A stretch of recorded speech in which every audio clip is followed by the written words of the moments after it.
Hello and नमस्ते my YouTube family. स्वागत है आप सभी का इस नए वीडियो में। इस ब्लॉग में हम ट्रैवल करने वाले हैं एक बहुत ही हिस्टोरिकल प्लेस पे, जिसके बारे में मैं आपको बहुत जल्दी बताऊंगा। पर उससे पहले आशा करता हूं कि आप सभी लोग हैप्पी और हेल्दी होंगे। शुक्रिया कि आप सब अपने डेली लाइफ में से कुछ कीमती वक्त निकाल के मेरे वीडियोस देखने शुक्रिया कि आप सब अपनी डेली लाइफ में से कुछ वक्त निकालते हैं और मेरे वीडियोस देखते हैं। That means a lot to me. आज हम जा रहे हैं वसई फोर्ट के एरिया को एक्सप्लोर करने। ये फोर्ट अपने अंदर काफ़ी हिस्ट्री को छुपाए हुए है। बनाया तो इसे गुजरात के महाराजा ने था, बट बाद में पोर्चुगीज़ और ब्रिटिशर्स ने यहाँ पे अपनी हुकूमत चलाई। इसके बारे में और मैं आपको बताऊंगा वहाँ पहुँचने के बाद।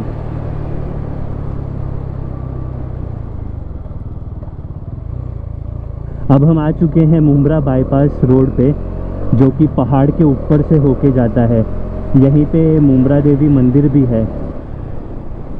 इस रोड से जब भी जाता हूँ बहुत अच्छा लगता है। एक तरफ आपको ऊंचे पहाड़ दिखाई देंगे तो ठीक इसके दूसरी तरफ पूरा सिटी है, और ठीक इसके थोड़ा आगे जाओगे तो वहाँ पे आपको उल्लास नदी भी मिलती है। ये सीन देखिए आप, बीच में ब्रिज है, दोनों तरफ रेलवे ट्रैक्स है, एंड देन नदी है। यहाँ पे बहुत मस्त वाइब है यहाँ का। यही नदी आगे जाके वसई क्रीक कहलाता है। वैसे भी वसई पहुँचते पहुँचते हम इसे 2 या 3 बार क्रॉस करेंगे आगे। Just crossed Gaimukh. अगर आप थाने से जा रहे हो वसई तो रोड ऑलमोस्ट स्ट्रेट ही है, ज़्यादा कुछ इधर उधर घूमना नहीं है आपको।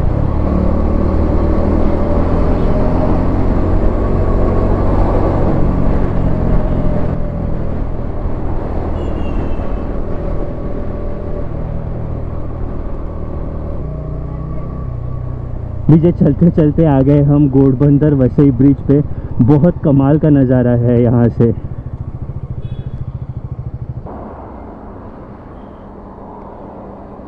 अभी हम आ चुके हैं नायगांव में। एक्चुअली बहुत ज़्यादा गर्मी है, वैसे मैंने थोड़ा रेस्ट लेने का डिसाइड किया है। हम नायगांव में एक होटल के पास रुके हैं, शिव साई रेसिडेंसी इसका नाम है।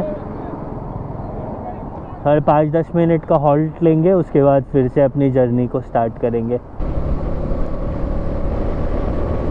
This is Naigaon flyover. यहीं पे आपको लेफ़्ट साइड में नायगांव रेलवे स्टेशन भी मिलेगा। ड्राइव के हिसाब से ये वाला ब्रिज बहुत पसंद आया मुझे।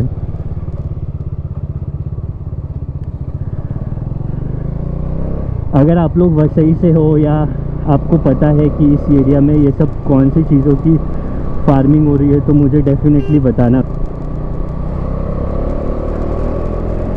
Now we have entered Vasai, और यहाँ आते ही लग रहा है जैसे मैं गोवा में आ गया हूँ। वहाँ के अंदर वाले एरियाज़ भी एकदम ऐसे ही है, छोटे छोटे रोड्स और दोनों तरफ नारियल के पेड़ हैं। वसई फोर्ट अगर आप आना चाहते हो तो आप यहाँ पे डायरेक्ट बस से भी आ सकते हो, जिसका फाइनल स्टॉप ये फोर्ट ही है, और हर 1.5 से 2 घंटे में आपको वो बसेस ईजीली अवेलेबल है। ऑफ कोर्स रिक्शा का ऑप्शन तो है ही, बट वो थोड़ा एक्सपेंसिव भी हो जाता है।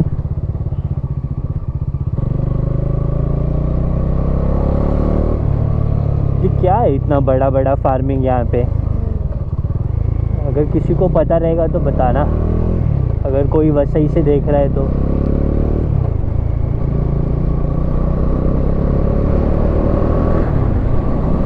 जब से हमने एंटर किया है सब जगह दिखाई दे रहा है, और ये छोटा मोटा नहीं है, बहुत बड़े बड़े फार्म्स हैं ये। जहाँ से आपको पाम्स की ट्रीज़ दिखाई देना स्टार्ट हो जाए, समझ जाओ कि आप फोर्ट के एरिया में एंटर कर चुके हो। और ये हम पहुँच चुके हैं फोर्ट के पास। सबसे पहला जो स्ट्रक्चर आपको दिखता है यहाँ से राइट लेने पे, that is Vasai Naigaon fort. ये जो स्ट्रक्चर है ये बहुत ही ज़्यादा बड़ा है। तो एकदम सेंटर में उस ज़माने में राजा महाराजाओं के गद्दी हुआ करती होगी, बहुत सारे डेकोरेशंस होंगे वॉल पे, बट आज के ज़माने में ये पूरा सिर्फ एक खंडर बन चुका है।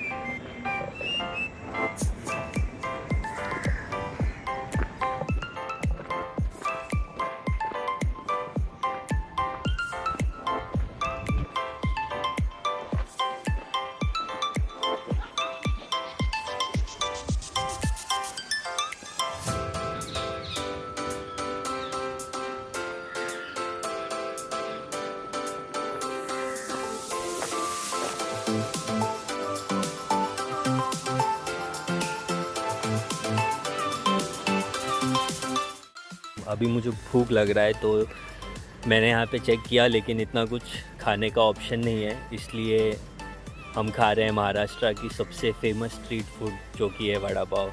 अगर आपने कभी वड़ा पाव ट्राई नहीं किया है और अगर आपको मौका मिलता है तो प्लीज़ इसे बिल्कुल भी मिस मत करना, डेफिनेटली ट्राई करना। अभी मैं जहाँ बैठा हूँ इसके ठीक बगल में वसई वज्रेश्वरी टेम्पल है। मंदिर के ठीक सामने ये जो आपको रूइंस दिख रहा है, ये टाउन हॉल हुआ करता था उस ज़माने में।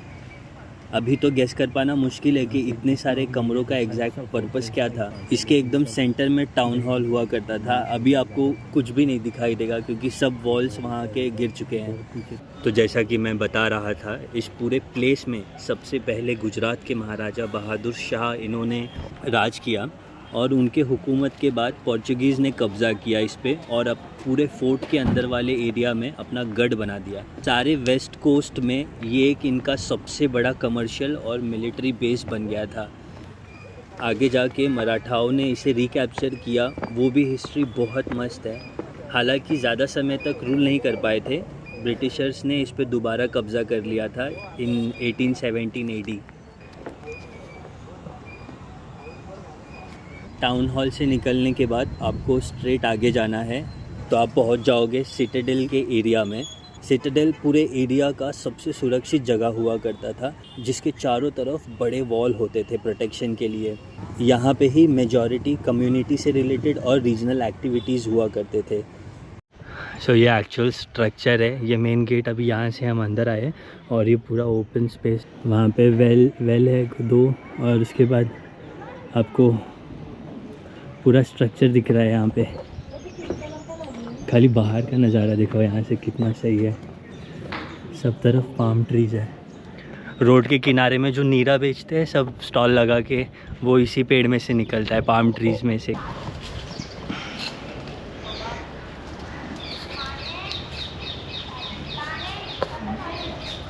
ये हर एक कमरा एक रूम है, वो दरवाज़ा, वहाँ पे खिड़की, ऐसे ही लाइन से पूरा चारों तरफ इसके ऐसे ही कमरे हैं। और वो जो मेन पार्ट दिख रहा है वहाँ पे, दैट इज़ द चर्च, और यहाँ पे सारे फंक्शंस होते होंगे। इसके बाद हम जा रहे हैं सेंट जोसेफ चर्च के रिमेन्स को देखने। बहुत कूल है ये प्लेस। इसका एंट्रेंस व्यू आप देखो कितना ऊंचा है, एटलीस्ट 3 या 4 फ्लोर जितनी ऊंचाई है। अभी देखने में ये इतना मस्त लग रहा है, उस ज़माने में देखने में कितना खूबसूरत लगता होगा। सेंट जोसेफ चर्च से आप बाहर निकलेंगे एग्ज़िट की तरफ, तो वहाँ से स्ट्रेट जाने के बाद आपको मांडवी डोर मिलता है। इससे बड़ा लॉकिंग मैकेनिज़्म मैंने आज तक नहीं देखा था।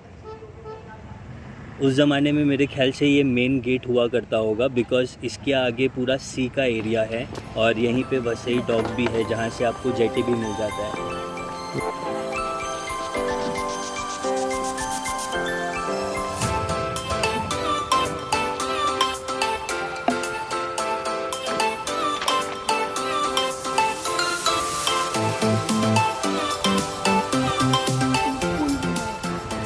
कुछ मछुआरे अपना रोज़मर्रा का काम कर रहे थे, तो हम उनकी फ़िशिंग देखने के बाद चले जाते हैं बहुत ही इम्पोर्टेंट मॉन्यूमेंट देखने, जो कि है चिम्माजी अप्पा का स्टैचू। मिलिट्री कमांडर होने के साथ ही साथ इनका सबसे बड़ा लक्ष्य था कि वेस्टर्न कोस्ट से पूरे पोर्चुगीज़ सेना को हटाना। और इनके लाइफ का एक सबसे बड़ा मोमेंट ये माना जाता है जब इन्होंने वसई फोर्ट को पोर्चुगीज़ के कब्ज़े से आज़ाद किया था। चिम्माजी अप्पा के पराक्रम को याद करते करते हम निकल पड़ते हैं सुरुचि बीच की तरफ, जो कि पास ही में है। वैसे तो इस बीच पे ज़्यादा एक्टिविटीज़ नहीं मिला मुझे देखने के लिए, बट हम पूरा दिन इतना घूमने के बाद थक गए थे कि हमने डिसाइड किया यहीं बैठ के सनसेट का आनंद लेंगे।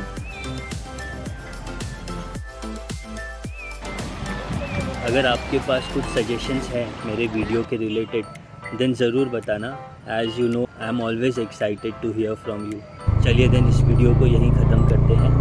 नमस्ते and take care my YouTube.